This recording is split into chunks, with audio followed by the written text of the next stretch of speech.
Stand by. In some case, the color first.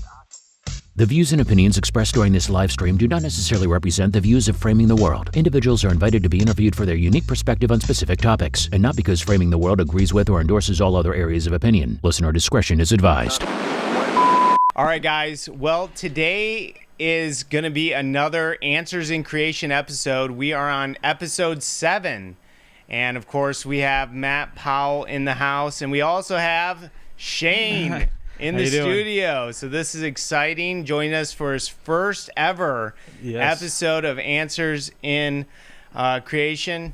And we also have creation scientist Dr. Raw Matt. And so thank you so much, Matt, for coming on the program. And I got to be more specific. I can't just say Matt, or I'm going to have two people answer me during this episode. But I appreciate everyone tuning in to tonight's program. Make sure you share this on your social media account. It's going to be a great episode. Matt, why don't you, Matt Powell, why don't you start us off, man, and just explain what we're going to be talking about tonight? Sure thing. Well, tonight's going to be a plethora of things. We're going to basically be talking about flood evidence and just real basic things. Once again, like I've always said, we want to put the cookies on the bottom shelf for everybody on the show. And Dr. Raw Matt does a really fine job at doing that. And so I'm really excited about having him on for this interview tonight. And I'm excited that Shane's with us. And it's going to be a great episode. But I actually sent you a link to a video that actually features Dr. Raw Matt. He's going to be one of the main scientists in the new documentary coming out this month, at the end of this month, The Atheist Religion. And so I just sent you a movie preview. And so if we could play that, it kind of introduces Dr. Raw Matt a little bit, and because he's a part of that, and gives us a little background on him, and we'll get the episode rolling. Awesome. All right. Well, I am pulling it up right now. Again, guys, thank you so much for tuning in to tonight's program. Make sure you share this. It's going to be a great episode. Here we go.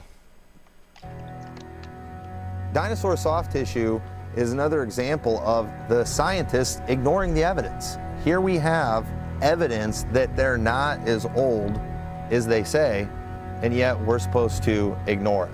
Because obviously, if there's soft tissue, it must last 65 million years because we know dinosaurs were 65 million years ago. Well, are you sure about that? Because the evidence is saying something else. And the truth is, they only accept evidence that lines up with what they've already decided is true, and they ignore the rest.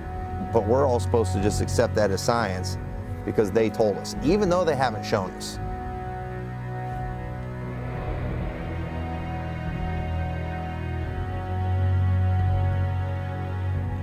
The reason that we lost our hair as apes, because we are apes according to them, the reason we lost our hair is because apes started sewing and making clothes.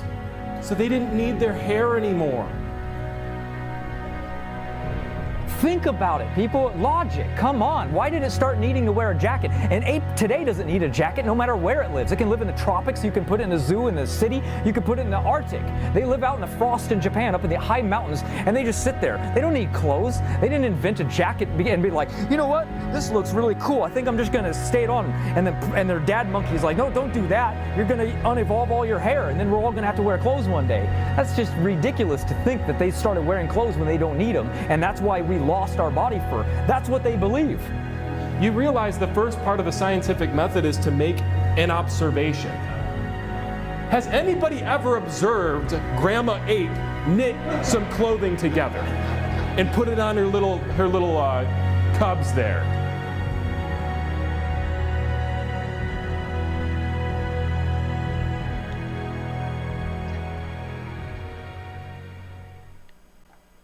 And so, Dr. Raw Matt, thank you so much for coming on to the show tonight. Could you give us just a small introduction about yourself and what you do in the creation science realm?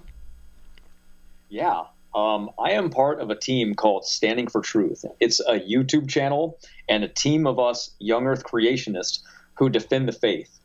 We have outright attacked atheism and challenged anybody that believes in uniformitarianism.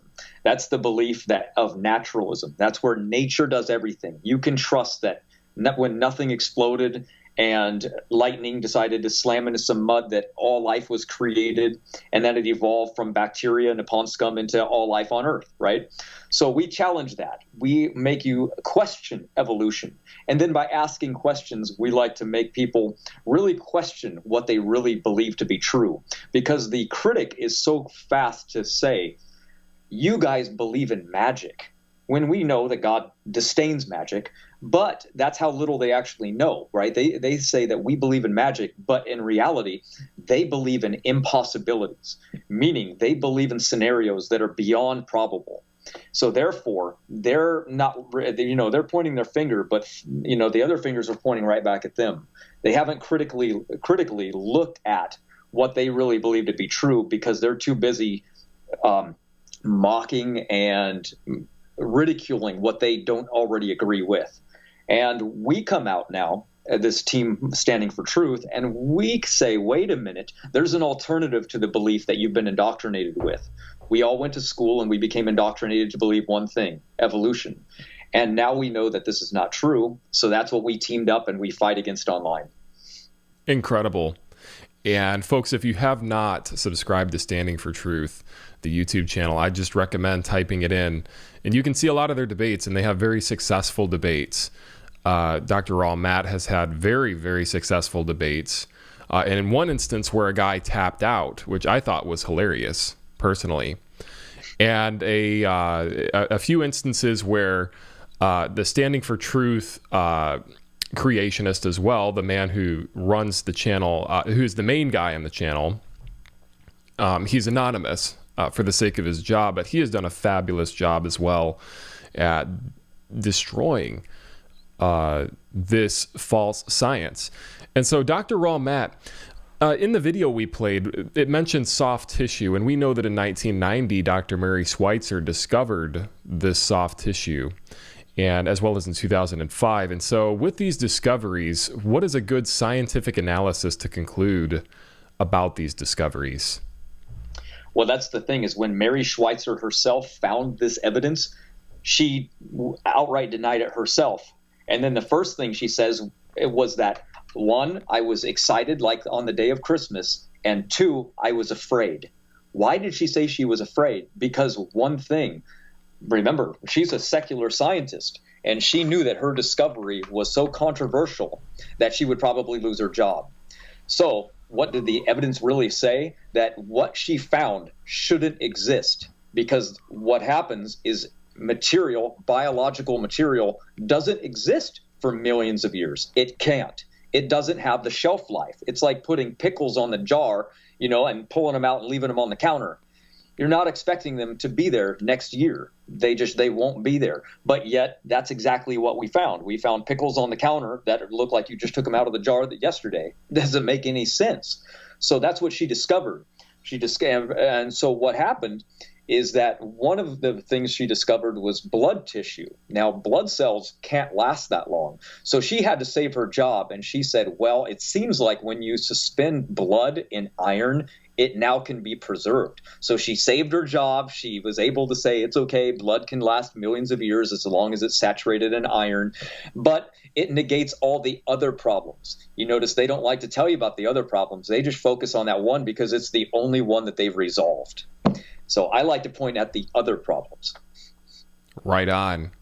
Excellent answer. And then just curious, because I know that you did a lot of cage fighting and like MMA fighting, and you're a fighter. And I personally think that's awesome. If you look in the Bible, there was men of God that would be able to fight. You think of King David, you think of the kings of Israel, even the Philistines. Like, there were people in the Bible who could really fight. And you had shared with me a few days ago a scientific quote unquote reason why we grow a beard. Would you mind sharing from an evolutionary standpoint why we have a beard, and then debunk it with the facts? Yeah, I absolutely love to fight.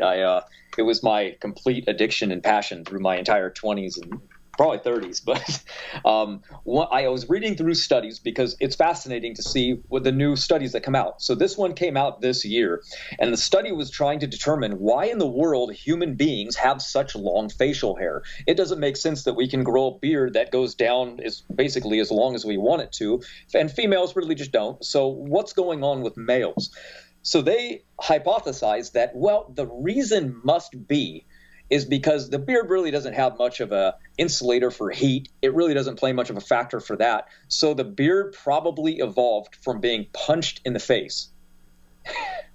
This was their best explanation for why we have beards and why primates don't. So I'm guessing somewhere along the lineage of the split from an ancient ancestor, what happened is our missing link primate, Grandpa Bigfoot, started boxing each other. And during their boxing match, they passed on their boxing to their kids, and then their boxing passed on, and eventually their face was like, I can't tolerate being hit. I'm going to start growing facial hair. That's essentially what they're saying. And the reason that they gave for this is, well, they wrapped a bone in sheep wool and dropped it. And they said, look, the bone didn't break like when you normally drop it. So therefore, fur must protect your bones from breaking. As a fighter, that is the least of your problems. Let me tell you, when you're being punched in the face, I'll backstep a minute. Have you ever watched a boxer walk into the ring? What's the first thing that the coach does? They smear Vaseline right over your eyebrows. Do you know why? Because that's hair. And when you get punched in the face and it hits the hair, your hair is very sharp and it will cut into your skin and you'll bleed into your eye and the fight has to be stopped. So you literally don't, get to box, do anything. You have the fight stopped. Most of the time it's a loss on your record now, and you don't get paid. So it's the worst thing that could possibly happen. And I've actually grown facial hair out in a fight. And guess what? I got cut on my chin. It's the only scar that I have on my chin is from hair. It didn't protect me at all. It did the exact opposite thing. It actually was worse. So whoever invented the theory didn't have any logic or any ability to think like, let's see, what would happen if I got punched in the face with a beard? Matter of fact, long hair you can pull. If you were wearing a beard and I pulled guard, meaning I want you to come down to the ground with me, I grab your beard, I could pull it all over the place. It's the exact opposite thing you would want. So I'm guessing their rescue device would say, well, that's probably why men started going bald, is because they kept getting their hair pulled. See what I mean? Could it be like maybe they got it backwards? Maybe it's where they got hit in the face is where the hair stopped growing? Right. So, right. Yeah, so if you keep getting punched in the face all the time, right, then you will grow no hair on your face, and so that's how we evolved from the monkeys or whatever they're saying, right? Well, then we would have no eyebrows. We would have evolved our eyebrows completely away, because it's the worst place in the world to put hair on the face. Would be right above the eyes, because you get cut above the eyes, it's going to bleed right into them. Now you can't see when you're fighting. So we would have evolved our eyebrows away first. Well, nobody said they were smart, so I'm just saying, Yeah, I'm just making an observation that maybe they went bald because they got punched in the head and it just took all the hair off. It's like shaving, right? So who knows, right? Right. But you notice today that doesn't happen to primates. So I'm guessing what we need to do as an experiment is take a bunch of chimps and just start blasting them in the face until they start growing beards. And then, boom, proof. Yeah, because it should be demonstratable, or they testable, turn human. repeatable. Or they turn into humans. Yeah. Nonsense, I tell you. Nonsense. Besides, PETA wouldn't allow that to happen anyway. They'd be up in arms. You're punching monkeys in the face in zoos. It wouldn't go over well. Wow. It's just unbelievable. A lot of this stuff with them trying to use natural selection as a rescue device for something like this, or just saying that this is how our hair grew out on our faces. It's so laughable that it's kind of funny, some of the stuff that they believe. I mean, you've got surfing monkeys, squids coming from outer space, men growing hair on their face as a result of punching to the face. I mean, this stuff is just weird. It's not even just unscientific. It just seems weird, Dr. Allmatt. Very peculiar. That's why they have to have an explanation for everything that exists, right? So if something like literally somebody asked them, like, how come we don't have hair on all over our bodies? Like, what kind of sense does that make that our primate ancestors did? and now we have to wear fur to stay warm. Why didn't we just keep our fur? So somebody literally had to go to the drawing board and say, that's a good question. Let's figure that out. Well, maybe they started wearing jackets. What? I mean, like, did they just ask their kid walking by one day, like, what do you think monkeys started doing? I think they wore jackets. Okay, makes sense to me. Boom. I mean, that's the only thing that comes to my mind, because I could come up with a better theory given me 10 minutes. I mean, that's just their rescue devices have gotten to the point where they're laughable. And that's what we're doing now. We're literally laughing at their explanations because they're that ridiculous. Like every month there's a new root common ancestor. If you ever follow the research, it's like, what did we descend from? About 6 months ago, it was a sponge. Do you know why? Because that was found in the lowest layers of rock. Well, later they came along and, it was a stromatolite.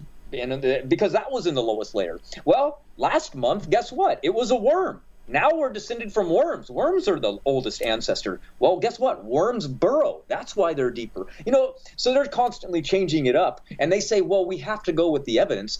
No, you should go by logic. Logic should come first. If you're seeing this constant pattern of how your theory keeps being falsified, you don't just come up with another rescue device. You should stand back and look at your theory again and question the theory.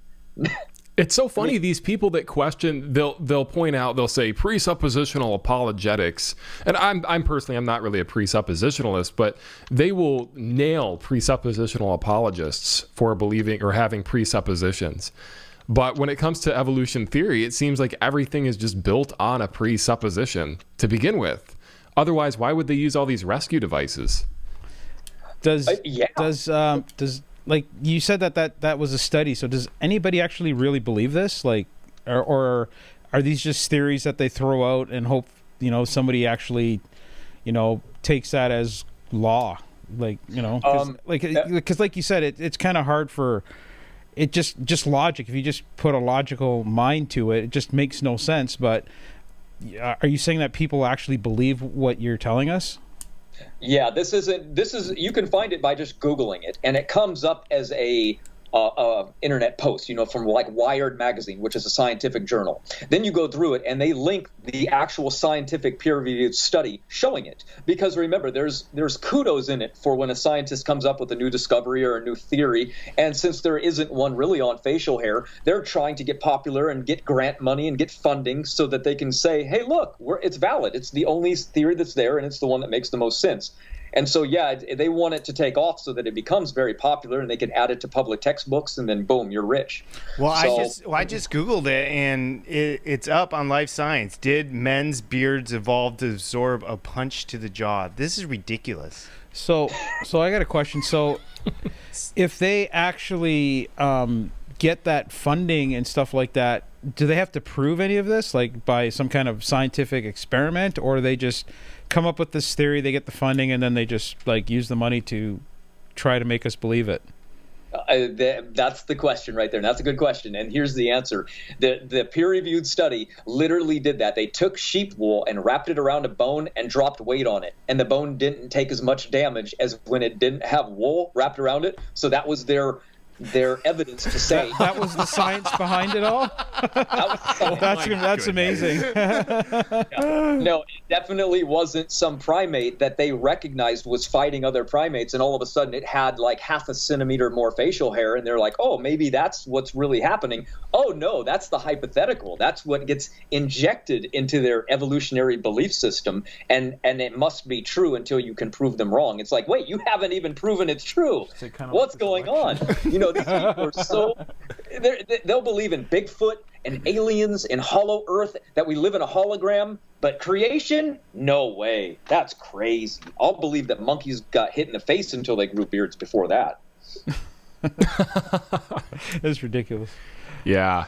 Top notch, Dr. Raw Matt. Let me ask you this. When it comes to, and I just want to say to the viewers, I had heard you say this, Dr. Raw Matt, and I thought it was awesome. It is shocking that in 2020, with all the information that we have and the ability to Google things, that people even believe in evolution. It is literally shocking that people even just consider it. And it just is mind blowing. How about the global flood? Because obviously you and I would agree that the global flood is scientific 100%. I would go as far as to say that it's a fact. But what are your thoughts on the global flood? Good. Well, one of the first things I would like to say to answer your first part was that I think the biggest problem is that we never deal with evolution besides when we're out of public education. So we get indoctrinated to learn evolution while we're in school, and then we leave school, and it never comes up again. You never sit down at a coffee table with somebody and be like, so what do you think about the monkey theory today? No, it never comes up. So people were indoctrinated, and then they just believe it, and then they go about their life, and they never question it.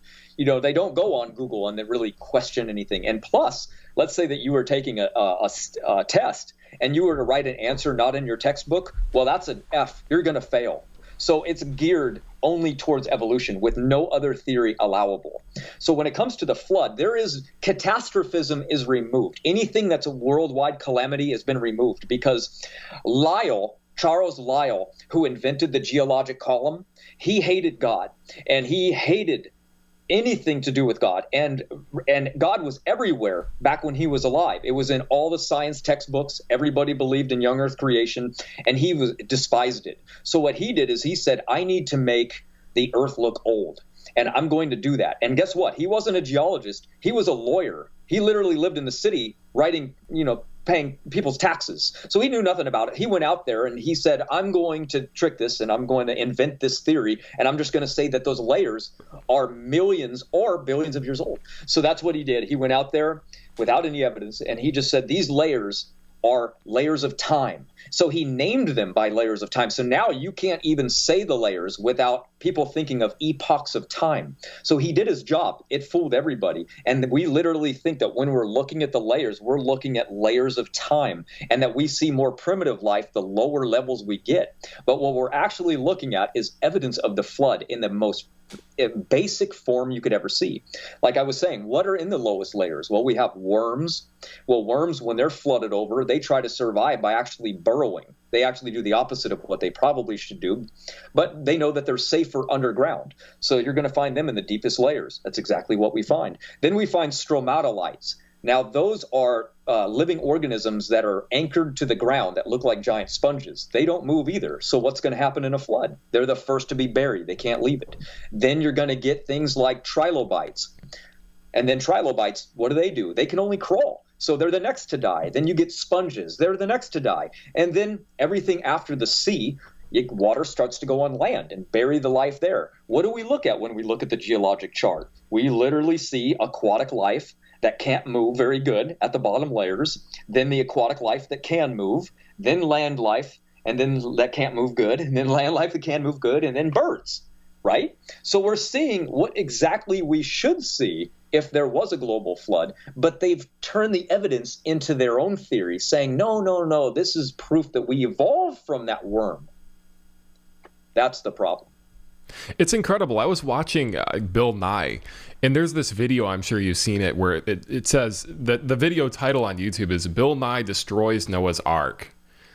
And he goes through that point. He'll say, well, there's no instance. The reason we know the flood's a fraud is because there was no instance where one kind of animal would transition. You wouldn't find multiple kinds of animal or families of animals in different layers. You'd find the most prehistoric ones at the bottom, and the more modern ones at the top. Well, hydrologic sorting accounts for all of that, and that's of course what we'd expect in a global flood. So, I mean, you basically just took his so-called evidence against the flood and proved that he actually proved the flood, while using an oxymoron and saying that he's destroying Noah's Ark, which doesn't make any sense. Guy doesn't make any sense. No, it doesn't. And here's the real problem that he has. First of all, he's never investigated it. If he was to look at the geologic column, what do we find? We find bird tracks before we ever find birds. We find dinosaur tracks before we find dinosaurs. And I'm not just saying like, oh, here's a track and there's no dinosaurs around. No, there's dinosaur tracks, and then there's millions of years of layers, and then there's the dinosaur corpses.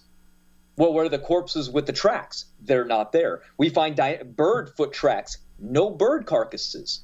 Where are they? They're in the upper layers because they were outrunning a flood. We find this scenario down the line. We have trilobites that are rolling through millions of years of geologic time, and then the fossil of that trilobite. So you're telling me that trilobite lived for millions of years and then died?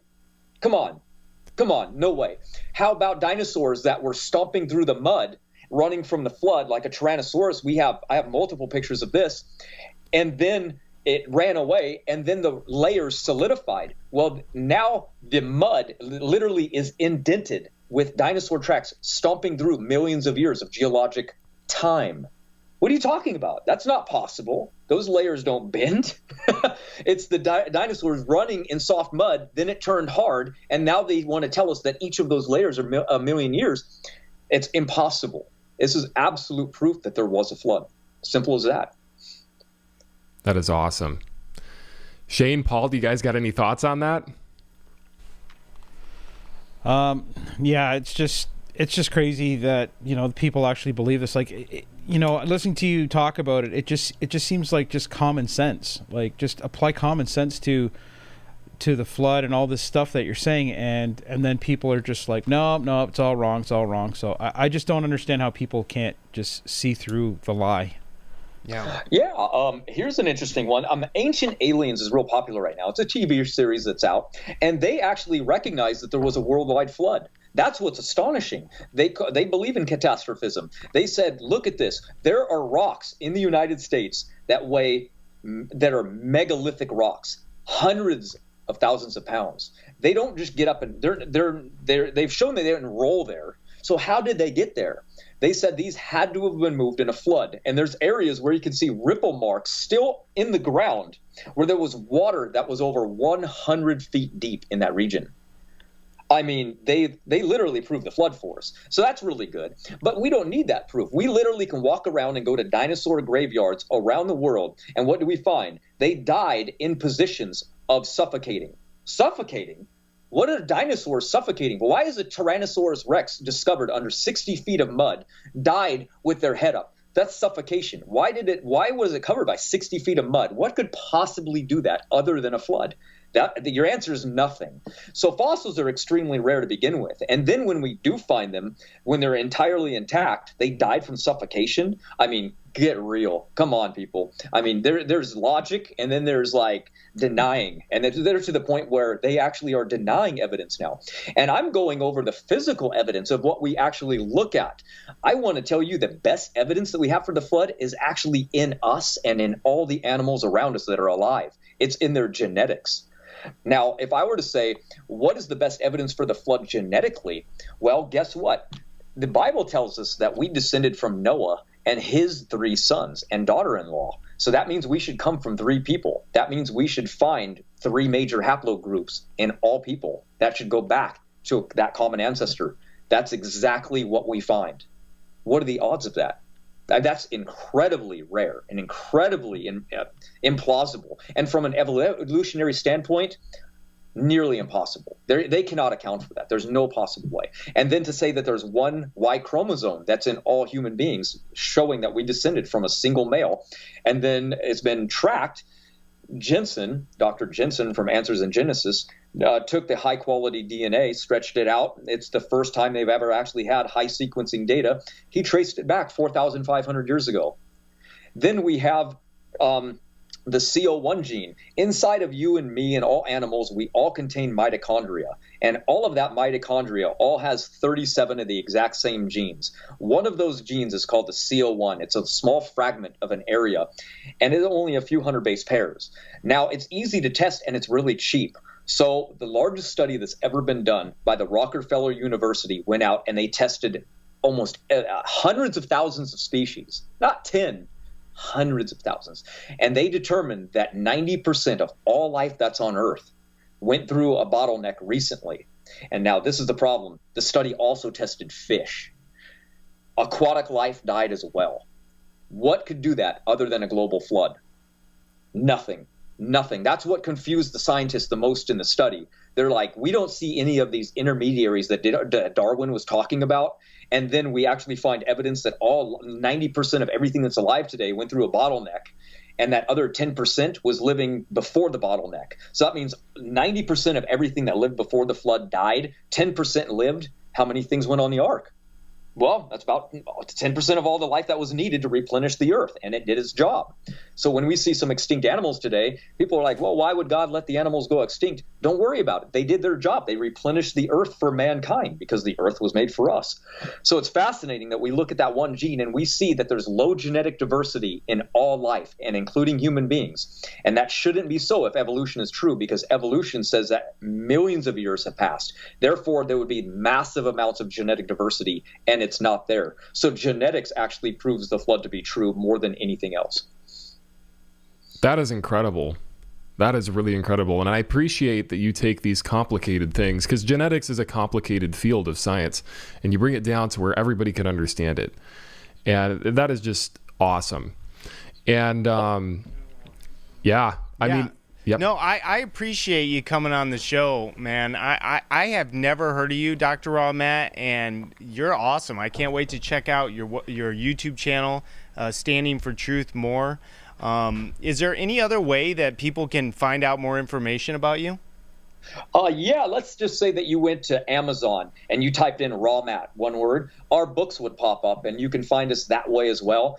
I try to make our content free, and it is. But we also have books so that more people can find us and kind of support us at the same time, even though there's actually no support because my books actually are at cost. It's however much Amazon actually wants to charge.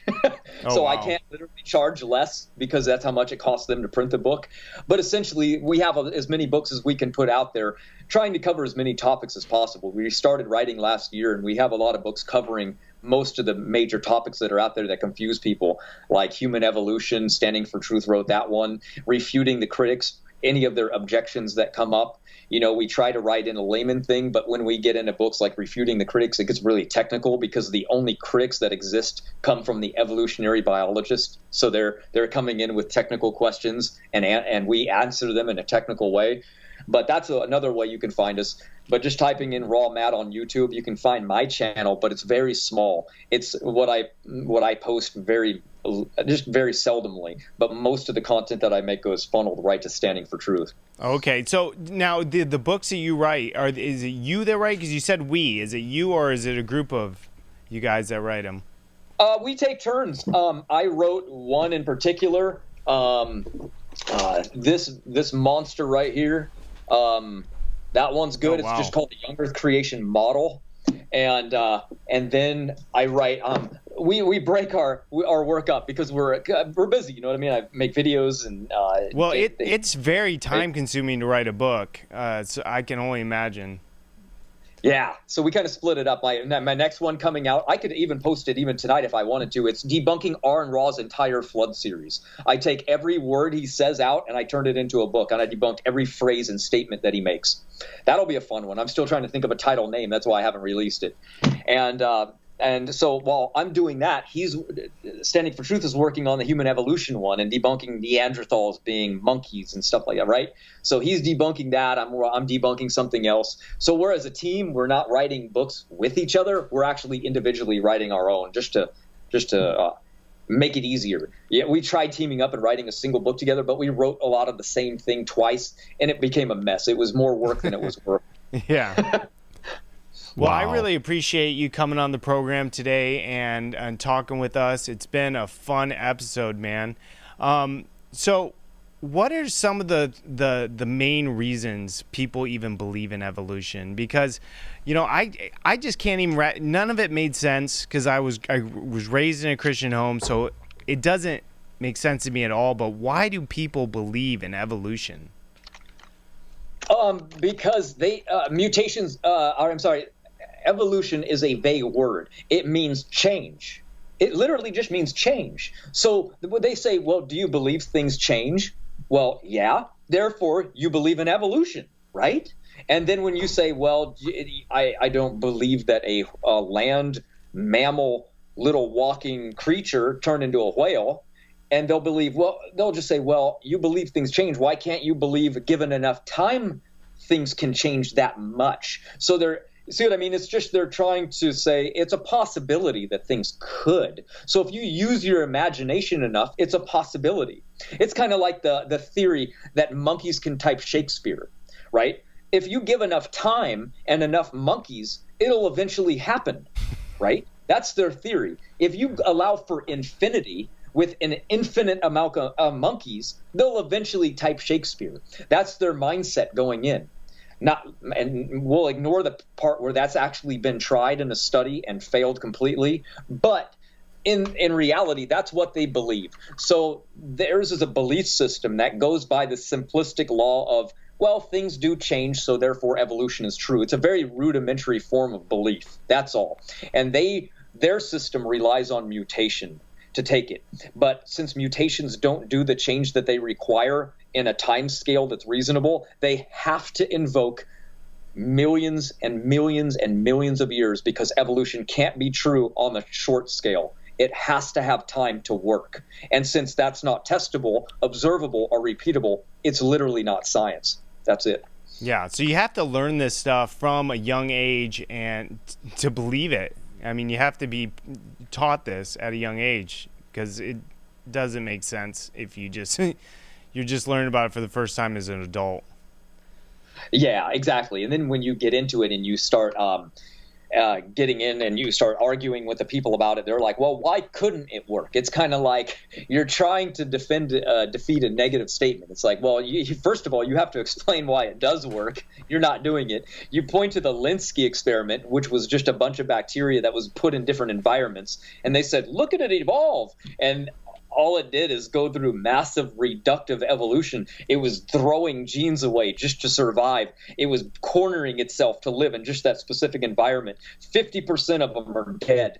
The other 50% specifically epigenetically adapted to that one environment so it would survive. And then if they're removed, they'll die instantly. So their fitness went up a little bit, and everyone was, hurrah, hurrah. It's proof of evolution. They adapted to their environment. It's like, I'm sorry, guys, that's not how this works. You need those bacteria to not only adapt to that environment, but then be better than they were before to show that something like a bacteria-like ancestor can branch into all forms of life. You see, when Darwin wrote his book, he drew a single tree of life, and everything came from that single root ancestor. He didn't know what it was, but it didn't really matter. He just said that that's where it all came from. They've been trying to prove that ever since, and just recently that's been falsified. It's no longer a single Darwinian tree of life. Now it's a 3-tiered domain bush of life. So the more time passes, the more it's going to turn into a creation model, and they'll be unable to defend it eventually. The more they falsify themselves over and over and over, eventually they won't be able to keep sweeping it under the rug, because people like me are just going to see it. They're going to post it for everybody to see, and they won't be able to hide and be like, oh no, how embarrassing.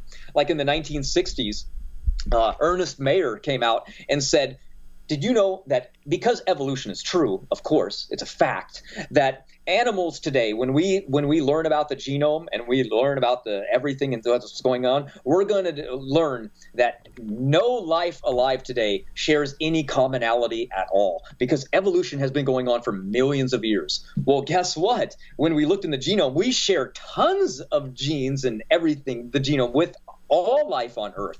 So something that actually falsified the theory is now used as the best evidence for the theory, when in reality, that's what it did. It falsified it. It completely proved they were wrong. But now, see, they twisted it. They U-turned and said, see, that proves we come from a common ancestor because we share all of these things together. See what they do? They sweep it under the rug, they hide from it, and they twist the information to make it sound like it's always been in their case. The information and the evidence has always been on their side when it's not.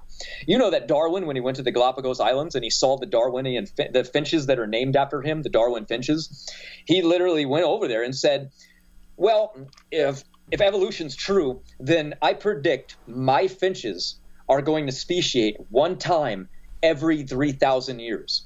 That was his prediction. What do we know today about those Darwin finches? They speciate once every 3.3 years. That's how fast speciation is actually happening. Completely contradictory to what he said it would be based on evolutionary timescales. So evolution just doesn't work, because what they say happens and what needs to happen doesn't happen in the real world. What we're seeing is fast speciation rates, and that's exactly what we see. You see, if the ark literally landed 4,500 years ago and all these animals came off of it, well, how many bird species are there today?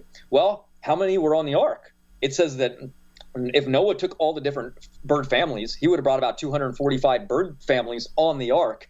And from that, they would have started speciating, and they would have branched around the world. Well, we only have about 10 to 20,000. But if evolution was true, and you go back 200,000 years to their last worldwide bottleneck, and there's a speciation event for each of those birds, let's just say that only one, in favor of evolution, by the way, let's just say that one bird lived in the from the worldwide bottleneck 200,000 years ago, and that one bird mated with another, the pair survived and they mated. Well, if you get a bird species going every 3.3 years from those, you're going to get a number of bird species that is far beyond 10,000 to 20,000. I'm sorry. You're going to get thousands, 100,000 bird species, and that's not what we see. And that would be if we only reduce them to one bird pair. I mean, the evidence is so much against evolution when it comes to speciation rates. You can literally go online and type in lizard, and you see there's about 4,700 different types of lizard species. Well, how many lizards were on the ark? Only a couple pair. They came off, they started speciating. That's exactly what we see. The numbers line up exactly with what we would expect. But again, if evolution was true and lizards are speciating once every year, over 200,000 years, you would get 200,000 or more lizards. Far more than that if more than one lizard pair survived, which of course there would have been. And that's not what we see. So I'm sorry, just everything that I look at shows creation to be true and invalidates evolution. Invalidates it. So the mechanism that pushes evolution forward isn't true. The observations aren't true. When we look at the flood, everywhere we look, from geology to how about when we start looking at the King's List. Have you ever heard of this before? It's a heritage list that goes back to Britain. They discovered that the royalty in Britain has always been in the family. They interbreed. They marry their first cousins. The reason why is because they keep it in the family lineage as much as possible. Well, that makes it really easy to track lineage. Did you know you can track the British King's List all the way back to Adam? Incredible. That is literally incredible. I mean, you have literal proof in front of your eyes.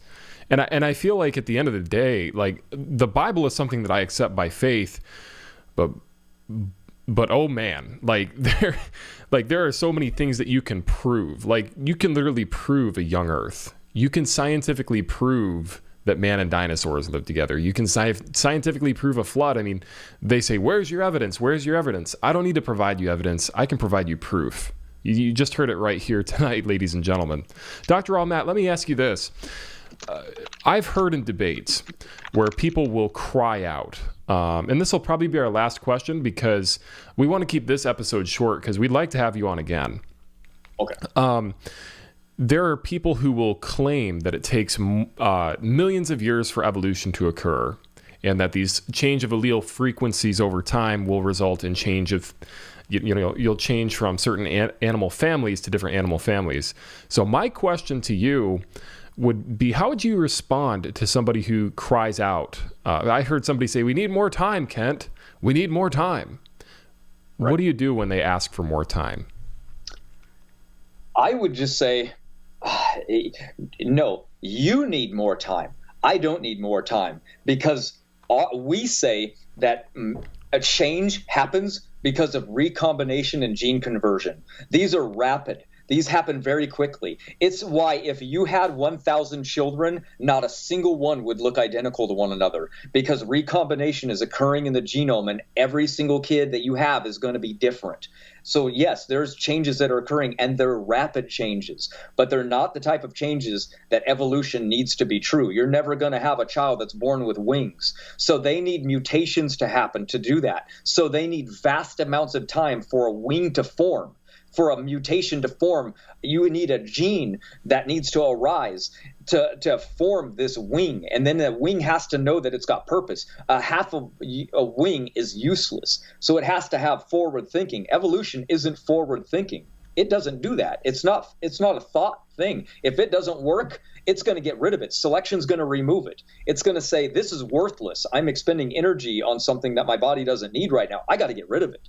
So unless evolution can happen instantly, it's not true. And we don't see it happening instantly. What we do see is rapid variation within kinds. And then there are limits on what happens within these kinds. Probably the most diverse animal that you could ever find would be the equids or the deer. You find lots of different variety in them, and they go through massive rapid recombination in the genome. They need more time for their fairy tale to be true. We don't. We see rapid change because we believe in recombination and gene conversion. That's the mechanism that we believe works because that's what we see, that's what we observe, that's what we test, and that's what we can repeat in studies. They say, no, mutations did it. We go, where's the evidence? Well, we don't need it because time, because deep time. It's like, well, you just admitted yours is pseudoscience. I'm sorry. You just admitted it. Amen and amen. Dr. Raw, Matt, thank you so much for coming onto the show. And Shane, thank you so much for being with Paul and I today. What did you think of it? It's great. It's lots of good information. Another, Matt, the other Matt is very informative. I'm curious to see him. We're gonna have him on. The other Matt, right? the other Matt, right? So we're gonna, like you said, we're gonna have him on again. So I'm curious to see, as we move forward in this series, just how it evolves, I guess, right? Yeah, Matt, thank you. Raw Matt, thank you so much for coming on this program, man. You're awesome. I can't wait to get you back on. Awesome. Thanks a lot, man. And here's a question that I've seen arise in the last few comment sections. And I just wanted to throw it out there for everybody that's listening right now. That's a critic. They're going to say, well, why should I trust the Bible? And I tell them, you don't have to. You can put the Bible to the scientific test and it passes with flying colors. And then you'll believe it. Amen. That is awesome. Folks, this is episode 7 of Answers in Creation. And I just want to say in closing, before we close this thing out, Dr. Raw Matt has really helped my scientific background. He's actually helped not only my personal scientific background, and he's mentored and coached me in this specific area, but he's also played a key role in this new film we've got coming out, The Atheist Religion. And when this movie comes out, folks, make sure you share it with your friends, because a lot of the things that you heard tonight, you're going to hear them amplified and in high quality HD with music and cinematically. Dude, that trailer was awesome. I just watched it for the first time tonight, and great job, Matt. Amen. I love that outside interview. It turned out good, huh? It actually did. It's funny because when you came over and filmed it, I was skeptical of doing it. I know you were skeptical of doing it outdoors, but we did it, and it looked great. I thought so, yeah. Cool.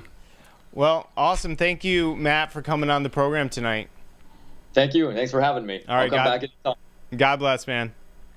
Nice. All right, that was Dr. Raw Matt, creation scientist, really nice guy. Can't wait to get him back on the program. Guys, make sure you head over to our backup channels on BitChute and Brighteon. We are getting censored here on Framing the World quite heavily, and so we need you guys to go and subscribe to those channels. You can also support us by going to our Patreon account and donating through that as well. Matt, good job getting him on the program tonight, man. That was a great guess. Thank you so much. And I just want to mention real fast before we close, Aaron Ra will often talk about myself or Kent Hovind, and he seems to really want to come after us when he knows that myself and Dr. Hovind, we're not very familiar. Well, we're familiar with phylogeny, but it's not something that we specialize in. He never mentions Dr. Raw Matt. Now, we're always mentioning him too, Aaron, but he won't even say his name because Aaron knows that in a debate, it would be a smackdown from the beginning. Dr. Raw Matt would win the debate in the opening Hands statement. down, man. He wouldn't even make it past round 1. And grow a beard while he's at it, right?